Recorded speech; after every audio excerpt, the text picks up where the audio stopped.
Bonjour à tous mes amis et bienvenue dans cette vidéo de Vivre sainement qui va être un choc pour beaucoup. Aujourd'hui nous allons parler de ces élections aux États-Unis et de la fraude massive que l'on entend un peu partout mais sans rien voir. Je ne parlerai ni de la politique de Trump ni de celle de Biden car c'est pas le sujet du tout. Je parlerai seulement de la fraude électorale organisée sous les yeux de tous les médias du monde mais qui bien sûr ne rentre pas vraiment dans le vif du sujet. Je rappelle qu'un parti qui est obligé de prendre le pouvoir par une fraude massive ne représente pas du tout le peuple. C'est une dictature. Autant vous dire que cette vidéo contient du très lourd. C'est diffusé massivement sur tous les réseaux sociaux si ce n'est pas censuré. C'est pas à la télé que vous verrez ces images, ni sur YouTube. Ça va monter crescendo, mais je peux vous dire que ça va monter très très haut. Je sais que je prends des risques en publiant cette vidéo, mais je m'en fous. Je pourrais au moins me regarder dans la glace en étant fier de m'être battu pour notre liberté, car notre liberté dépend de ces élections.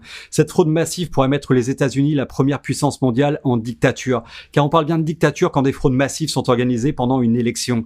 Je poste cette vidéo sur Odyssée, car ici c'est sans censure. Et si parfois j'étais censuré ici, ça veut dire qu'on est vraiment très mal. Je vous remercie aussi de votre aide pour ma cagnotte Tipeee ou ma cagnotte PayPal pour me construire une cabane dans les montagnes du Népal au cas où. Allez, on commence tout de suite et comme je vous disais, ça va monter crescendo. Vous voulez voir le pire, vous allez vraiment le voir. C'est parti avec ce que disait déjà Trump pendant le débat électoral avec Biden. I'm urging my supporters to go into the polls and watch very carefully because that's what has to happen. I am urging them to do it. I hope it's going to be a fair election. If it's a fair election, I am 100% on board. But if I see tens of thousands of ballots being manipulated, I can't go along with that. It's going to be a very interesting evening. And I wonder what happens during that period of delay with the ballots. I wonder what happens. Are they going to mysteriously find more ballots, Mr. Congressman? Are they going to find more ballots? Can you imagine what happened? Can you imagine?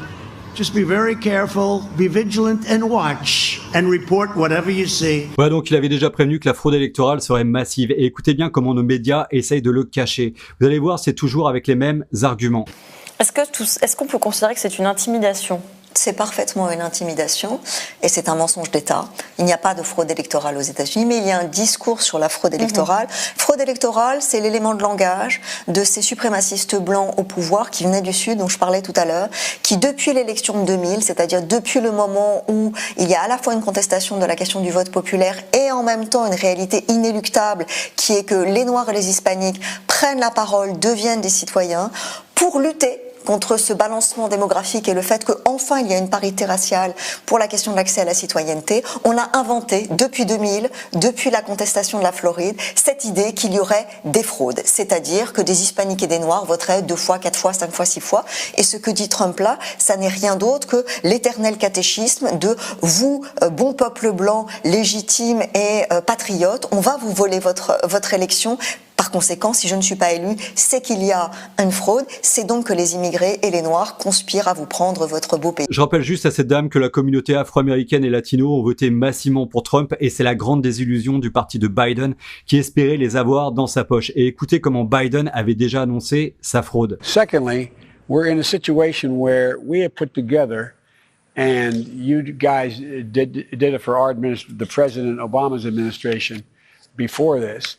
We have put together, I think, the most extensive and inclusive voter fraud organization in the history of American politics. Voilà, donc le message est très clair de la part de Biden. Ils ont organisé la plus grande fraude électorale de l'histoire. Alors écoutons Trump, savoir ce qu'il en pense dans ce discours qui est d'hier. C'était une grande soirée pour nous. Regarder tous ces États qu'on a remportés ce soir et regarder les marges avec lesquelles on les a remportés. C'est pas une question d'une douzaine de voix avec 60% des voix qui restent à compter. On a remporté des États.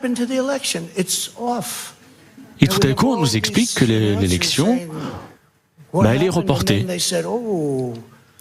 Les analystes disent parce que, vous savez quoi, ils savaient qu'ils ne pouvaient pas gagner.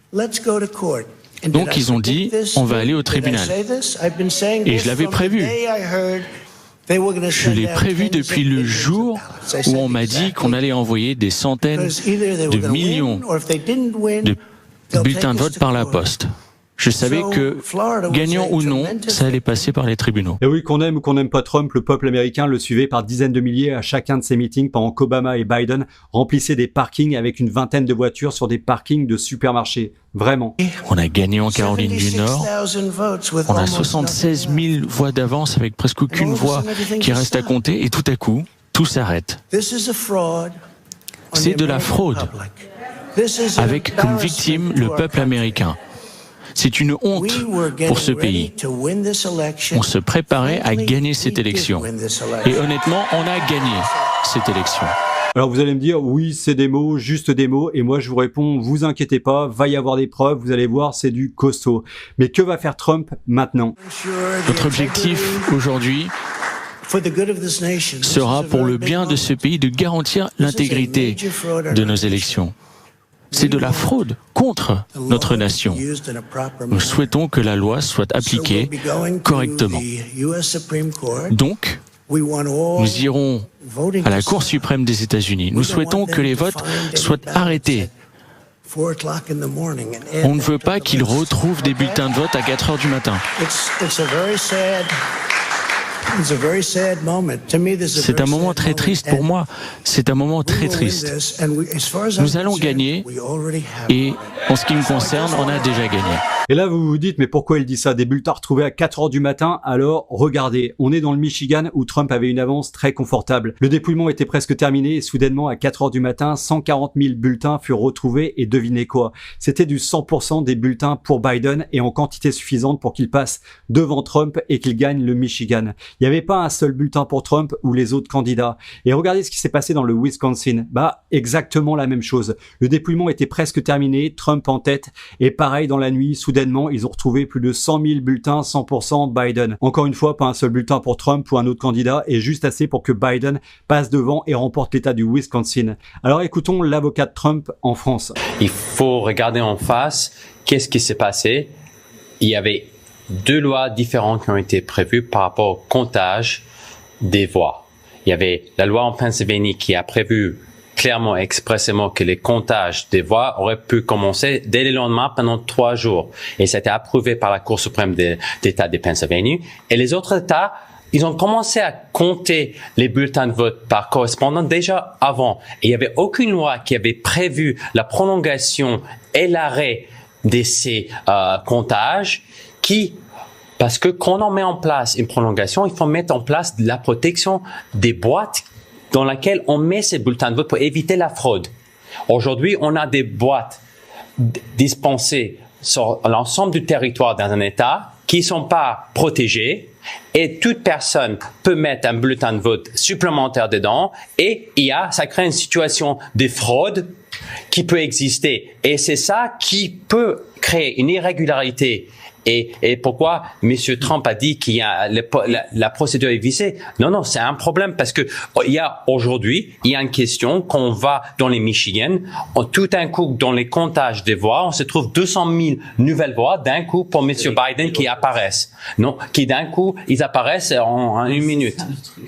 Donc c'est à la Cour suprême finalement ça viendra de trancher si jamais on ne s'en sort pas et que ça sera à la Cour suprême de trancher dans cette affaire-là. Éventuellement, ils vont saisir les juridictions et on espère que ça va aller assez vite. Et oui, car tous ces bulletins sont arrivés, comme il le dit, en l'espace d'1 minute dans ces 2 États. Mais ce n'est pas les seuls États où la fraude fut organisée. Regardez ici dans la colonne de gauche, c'est le nombre de personnes inscrites sur les listes électorales. Et à droite, c'est le nombre de personnes qui a voté. On peut dire que dans tous ces États, le nombre de votants est supérieur au nombre d'inscrits. Dans le Nevada, nous avons 25% de plus. En Pennsylvanie, 9% de plus. Au Minnesota, 7% de plus. En Caroline du Nord, 8%. Au Wisconsin, 5%. Dans le Michigan, 5%. En Arizona, 5% également. Et en Géorgie, il manque 9% car tout n'est pas encore dépouillé. Et tous ces pourcentages sont par rapport au nombre d'inscrits en admettant que 100% des inscrits se sont déplacés et ont voté. Ce qui est évidemment impossible. Alors écoutons ce qu'en pense ce maire à Philadelphie. Quand ces bulletins envoyés par la poste sont hautement louches, de toute façon, cette forme de voter a toujours été considérée comme la meilleure possibilité de frauder. C'est selon le New York Times quand c'était attribué à Donald Trump, candidat. Nous étions supposés d'être permis par la loi d'observer le dépouillement des bulletins. Maintenant, observer veut dire pour n'importe quelle personne intelligente d'être capable de le regarder. La façon dont c'est interprété par la machine tordue démocrate de Philadelphie est que les observateurs peuvent être à 30 ou 40 mètres de distance. Jamais la possibilité de voir les bulletins par eux-mêmes. Jamais la possibilité de voir si c'était correctement tamponné par la poste, avec la bonne adresse, avec la bonne signature à l'extérieur. Toutes les choses qui mènent souvent à la disqualification des bulletins. C'est très facile de balancer 200 000 bulletins frauduleux parce qu'ils ne sont pas observés. C'était comme ça pendant 20 heures. Pendant que vous tous pensiez qu'il y avait un dépouillement légitime à Philadelphie, c'était totalement illégitime. Et laissez-moi aussi ajouter, et cela n'arrive pas seulement ici. Nous avions exactement la même chose dans le Wisconsin, où exactement les mêmes choses arrivent. Où à 3 heures ou 4 heures du matin, mystérieusement, 100 000 bulletins sont apparus. Ouh, maintenant les bulletins arrivent. Nous n'avions aucune idée s'il y avait des bulletins. Nous n'avions aucune idée s'ils étaient signés, s'ils étaient tamponnés, si ce n'était pas la même personne qui l'avait envoyé. Et ils ont tous été comptés. C'est de cette manière qu'ils essaient de gagner. Il y a des situations similaires en Arizona, la même situation au Nevada, et la même situation au Michigan. Alors regardons la situation à Détroit. Nous avons eu 4 788 enregistrements en double sur la liste électorale. 32 519 électeurs inscrits en plus que les électeurs normalement en âge de voter. 2 503 personnes décédées enregistrées sur les listes. Et enfin un voteur né en 1823. Mais vous inquiétez pas, tout va bien. Écoutons Eric Trump. Nous avons déclaré la victoire en Pennsylvanie. Nous sommes premiers avec 400 000 votes en plus, avec 86% de votes comptabilisés. 86%. Nous avons toujours des votes républicains venant du parti de Trump. Et les démocrates savent que le seul moyen pour eux de gagner cette élection est de tricher en Pennsylvanie. Et on l'a vu dès le premier jour, nous l'avons vu dès le premier jour. Ils ne laissent pas nos observateurs du dépouillement regarder le dépouillement, ils ne les laissent pas à l'intérieur. Il y a des vidéos d'eux passant du matériel collatéral dans tous les sites de vote en Philadelphie. Ils sont en train d'essayer de tricher, ils essayent de tricher. Ils ont des posters de 1,50 m sur 1 mètre sur les sites de vote. Partout dans la ville disant voter pour Biden et Harris, ce qui est tout à fait illégal. Ils donnent des flyers. Les superviseurs, certains d'entre eux portent des masques avec écrit Biden, Harris. Sur les sites de vote, ce qui est totalement illégal. Et maintenant, nous avons avec nous Jérémy, qui est un observateur du dépouillement. Il ne le laisse même pas regarder quand il compte les bulletins. Ils le mettent derrière des barrières à 40 mètres de distance où ils ne peuvent pas voir le dépouillement. Mes amis, c'est de la fraude. C'est une fraude totale. Et oui, c'est clairement de la fraude. Et dans tous les États restants en liste où Trump est encore en tête, ils ont bloqué le dépouillement. Ils ont subitement arrêté de compter. Regardons l'Alaska, 62,9% pour Trump et 33% pour Biden. Et ils ont stoppé le dépouillement sans aucune raison. C'est juste incroyable. On essaye de nous piquer cette élection parce que ils savent que c'est la seule façon pour eux de gagner. Donc, on a nos avocats, on va lancer des poursuites. C'est dommage. C'est vraiment la dernière chose qu'on a envie de faire ou que mon père a envie de faire. Mais là, on fait face à de la corruption caractérisée. C'est inacceptable. Ça n'est pas juste. C'est pas la démocratie. Et regardons à Milwaukee où des bulletins sont apparus comme par miracle dans les différents sites de vote où ils ont trouvé jusqu'à 2 fois plus de votants que les électeurs enregistrés sur les listes électorales. On nage en plein délire. Écoutons maintenant une avocate de Trump qui était sur le site et n'a rien pu faire pour faire rentrer les observateurs du dépouillement. Ce que nous avons vu, nous avons une vidéo de ça et nous allons vous la remettre. Ils ont installé une barricade de policiers tout autour du périmètre et ils gardent nos observateurs de dépouillement à distance. Environ 40 mètres. Au moins 40 mètres, vous pouvez juger par vous-même. Ils ne les laissent plus regarder. Il y a un monsieur nommé Saf Bluestein, qui est un assistant du commissaire de la ville. Il porte un badge de la taille d'une balle de baseball, et autant que je sache, il n'est pas officier de police judiciaire. Donc ça ressemble à de l'intimidation pour moi, avec une barricade de police et un homme portant un énorme badge autour de son cou. Il leur a dit qu'il ne pouvait pas venir plus près, et la raison était qu'il ne pouvait pas interférer avec le processus. Il y a un autre truc à propos du Covid, et nous savons tous que nous devons rester à 1,50 m du site de vote. Nos observateurs de dépouillement n'ont aucun problème à rester à 1,50 m de distance. Ils n'étaient pas autorisés à faire ça, donc on va vous remettre cette vidéo aujourd'hui, parce que, ils avaient des jumelles, nos observateurs avaient des jumelles, Ils les ont bloqués avec les jumelles, mais après elles ont dit « Ok, vous pouvez utiliser les jumelles ». Donc c'était la seule chose permise pour observer les bulletins. Clairement, quand vous voyez comment la salle est grande, vous ne pouvez pas voir chacun des bulletins. Vous pouvez voir seulement ceux qui sont près de vous. Donc c'est la seule chose permise par eux et nous avons besoin de voir les bulletins. Donc on a besoin de remédier à ça parce que nous avons gagné en Pennsylvanie et nous voulons chaque vote compter d'une manière juste. Alors regardez maintenant comment à un moment dans la nuit ils ont décidé de virer les observateurs dans les centres de dépouillement. Comme vous le voyez, même la police est présente et ne fait rien du tout pour empêcher cet événement qui est clairement de la fraude. Et vous allez voir que après c'est encore pire.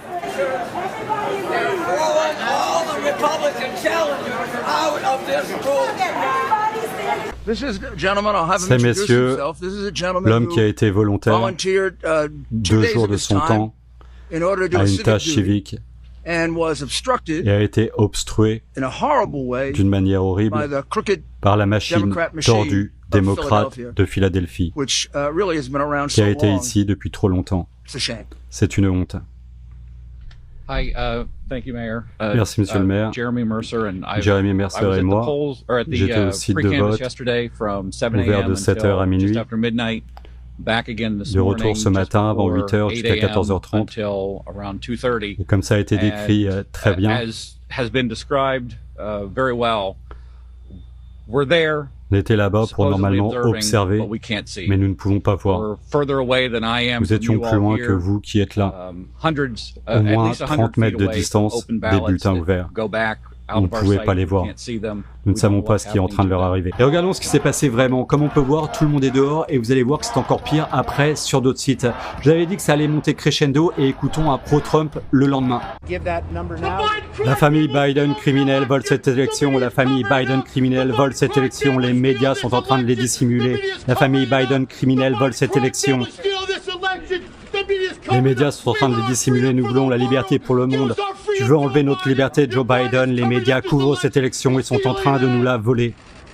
On peut dire qu'il n'est pas content et on comprend très vite pourquoi. Regardez, ils sont clairement en train de cacher la vue aux observateurs juste à l'heure où les bulletins sont apparus. Si ça, c'est pas de la fraude, alors moi, je suis une vache qui rit.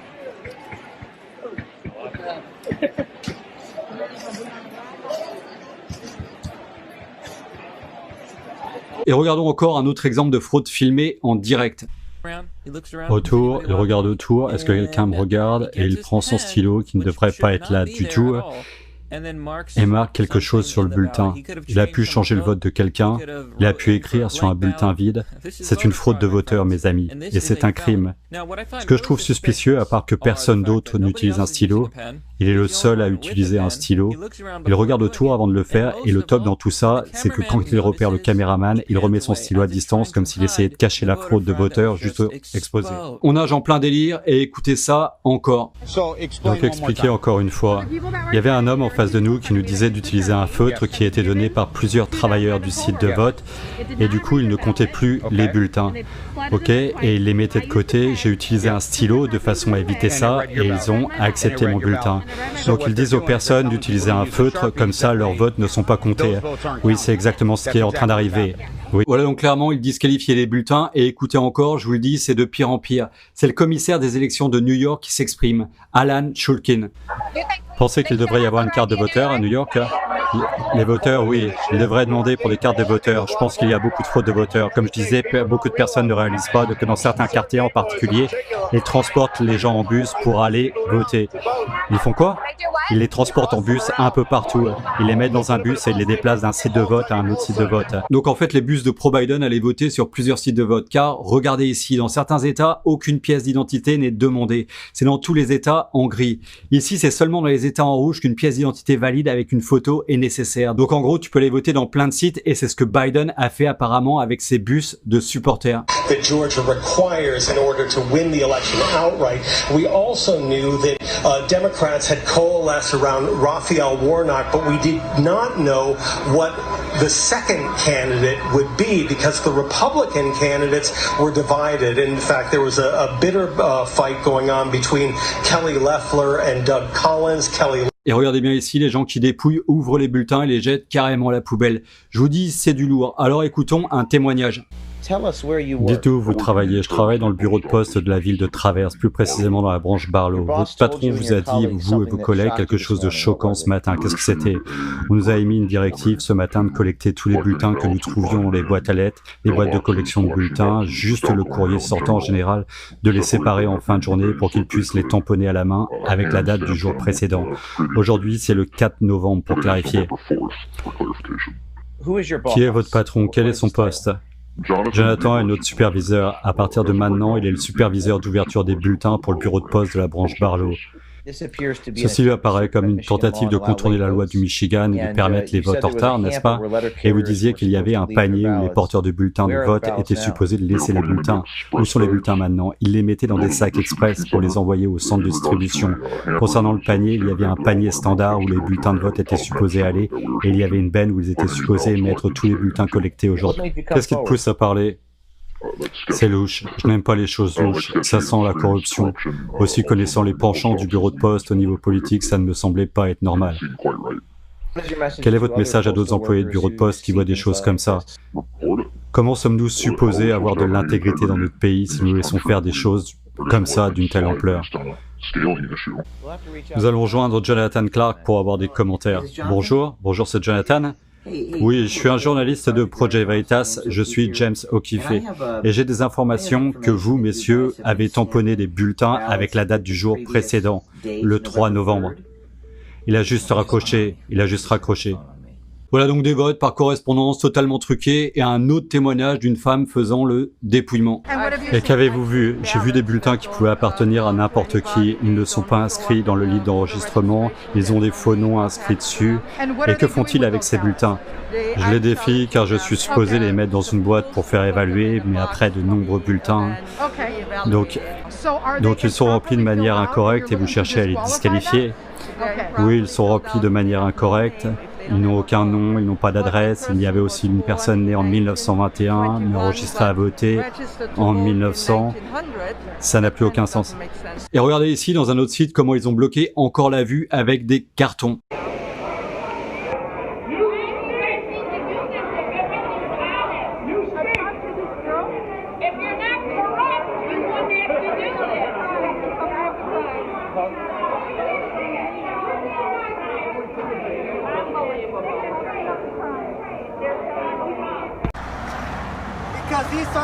Parce que c'est des bulletins par correspondance. Il y en a une tonne là-dedans? Oui. Ok, vous les collectez dans beaucoup d'endroits?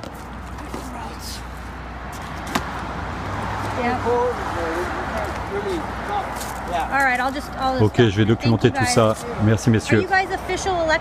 Êtes-vous des officiels de l'élection?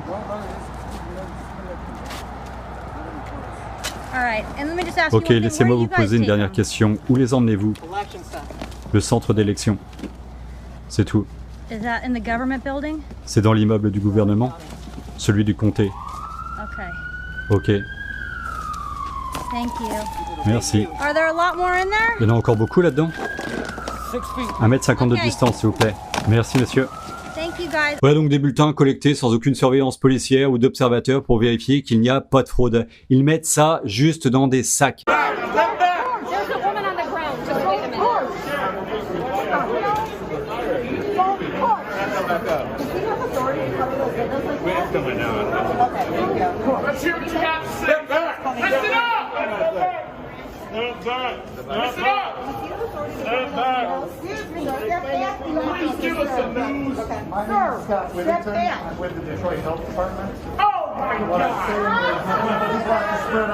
Okay, why isn't he wearing a mask right there then? If the guy is covering the windows, he's not even wearing a mask.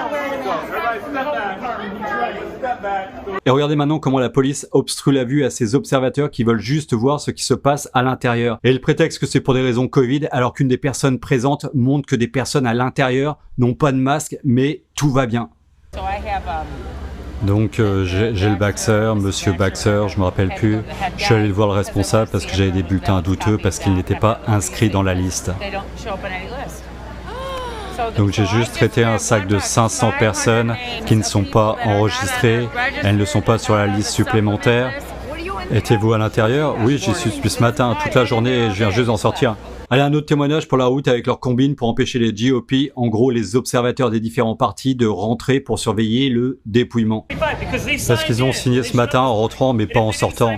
Ils n'ont pas assez de personnes GOP à l'intérieur, mais ils ne veulent pas nous faire rentrer. Je me suis assis pendant 2 heures, 1h30, mais même avec un avocat, ça ne changeait rien, ça n'a absolument pas de sens. Ils mettent des planches sur les vitres pour que vous ne puissiez pas voir ce qui se passe à l'intérieur. Quand les gens commençaient à filmer, c'était un énorme cauchemar. On est supposé avoir 5 personnes à l'intérieur, mais il y en a peut-être 3.